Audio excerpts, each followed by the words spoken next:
চুল শ্যাম্পু করার পরে সফট আর ম্যানেজেবল রাখতে আমরা ইউজ করি কন্ডিশনার বা হেয়ার মাস্ক, কিন্তু এই দুটোর কাজ কি সেম নাকি আলাদা, এটা নিয়ে অনেকে কনফিউজড থাকে।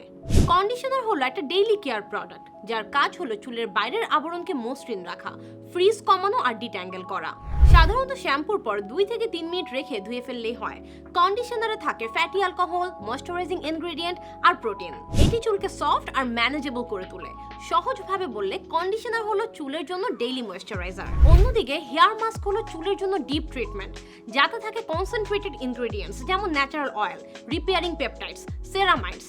এগুলো হেয়ার শ্যাফটের ভিতরে গিয়ে চুলকে রিপেয়ার করে। সাধারণত সপ্তাহে 1 থেকে 2 বার ইউজ করে 15 থেকে 20 মিনিট রেখে তারপর ধুয়ে ফেলতে হয়। ড্যামেজ, ড্রাই, হেয়ার স্টাইলিং করা চুলের জন্য হেয়ার মাস্ক অনেক বেশি কার্যকরী। এক কথায় হেয়ার মাস্ক হলো চুলের জন্য ডিপ নিউট্রিশন থেরাপি। আপনার চুলের ডেইলি ময়েশ্চার ব্যালেন্স, ডিট্যাংলিং বা স্মুথ ফিনিশের জন্য প্রতিবার হেয়ার ওয়াশ করার পরে ইউজ করুন হেয়ার কন্ডিশনার। আর হেয়ার মাস্ক ইউজ করুন যখন আপনার চুলের দরকার ডিপ রিপেয়ার, প্রোটিন বুস্ট বা এক্সট্রা নারিশমেন্ট। এরকম আরো নতুন নতুন ইনফরমেটিভ ভিডিওর জন্য ফলো সাজগোজ।